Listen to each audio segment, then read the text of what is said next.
Nous recevons pour vous le pasteur Guy Milan. Il est évangéliste français en séjour à Kinshasa pour une campagne dans la mission chrétienne Alitea à Ngiringiri. Bienvenue sur ce plateau. Merci, bonjour. Alors, comment ça se passe à Kinshasa? Très bien, formidable. La ville, ça vous plaît? Très bien, merveilleux, très belle ville. Je le disais tantôt, vous êtes à Kinshasa pour une grande campagne d'évangélisation qui est sous le thème le Saint-Esprit et la moisson. Expliquez-nous un peu comment vous faites le lien entre le Saint-Esprit et la moisson. C'est une très bonne question. Vous savez que le Saint-Esprit, dans la parole, c'est la troisième personne de la Trinité. C'est une personne très importante et malheureusement, très peu de croyants connaissent la personne du Saint-Esprit. Et nous avons besoin d'apprendre à connaître la personne du Saint-Esprit et à travailler avec le Saint-Esprit. Pour ma part personnelle, je voyage dans beaucoup de nations du monde, je tiens des grandes campagnes, que ce soit en Afrique, que ce soit dans les pays du Nord, que ce soit en Europe ou même en France. Nous travaillons sur les places publiques avec un camion podium. Enfin, le Seigneur nous a appelés à prêcher l'Évangile. Mais avec l'expérience, avec les années, nous apprenons à connaître la personne du Saint-Esprit et à travailler avec le Saint-Esprit.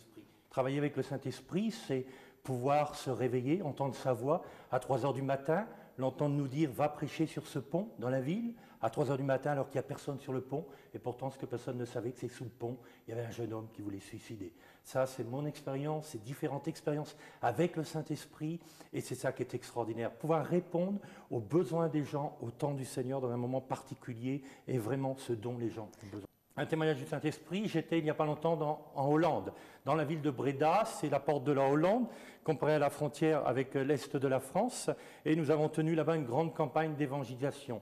Et au moment où je prêchais l'Évangile, mais combien d'autres expériences comme cela, au moment où je prêchais l'Évangile, le Saint-Esprit me dit « arrête-toi ». Nous devons apprendre à écouter le Saint-Esprit, être capable de s'arrêter de me prêcher. C'est une voix audible? D'une voix audible. Arrête-toi de prêcher, va dans la foule.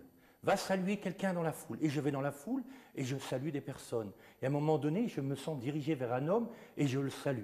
Et ce que je ne savais pas, c'est qu'au moment où je l'ai salué, cet homme, il lui manquait toute la moitié d'un avant-bras plus une main. Au moment où ma main l'a salué sur son épaule, eh bien, tout a complètement repoussé. Ça, c'est travailler. Vous avez un don de guérison aussi, alors? Oui, très fort. En tant qu'évangéliste, nous ne pouvons pas nous appeler évangélistes si nous ne pouvons pas guérir les malades. Ce n'est pas possible. Bonjour, nous vous saluons, nous sommes ici sur la ville de Bruxelles, capitale européenne, et nous sommes venus faire un reportage et nous allons tout à l'heure poser des questions aux gens concernant le salut. Le salut est quelque chose d'important. Ici, nous sommes à Bruxelles, sur cette belle place qui est la place du Roi, une place extraordinaire où des milliers de gens viennent chaque jour pour s'y promener, mais également dans beaucoup d'autres places du monde, également dans chaque nation, les gens se promènent de manière régulière et nous allons à leur rencontre pour leur poser la question: connaissez-vous la personne de Jésus-Christ? Avez-vous la certitude dans vos cœurs de votre salut? Parce que vous savez, comme moi, que la vie des hommes passe très vite. Nous avons un jour 10 ans, 20 ans, 40, 50, 80 et un jour, eh bien, nous ne sommes plus là. Et la chose la plus importante pour un être humain, c'est bien de savoir où est-ce qu'il va passer son éternité. Alors moi, j'aimerais poser la question à des gens sur cette place ce matin: où allez-vous passer votre éternité? C'est une question importante, c'est une question essentielle. Également à vous tous qui allez regarder ce film, nous vous posons également la question: où allez-vous passer votre éternité?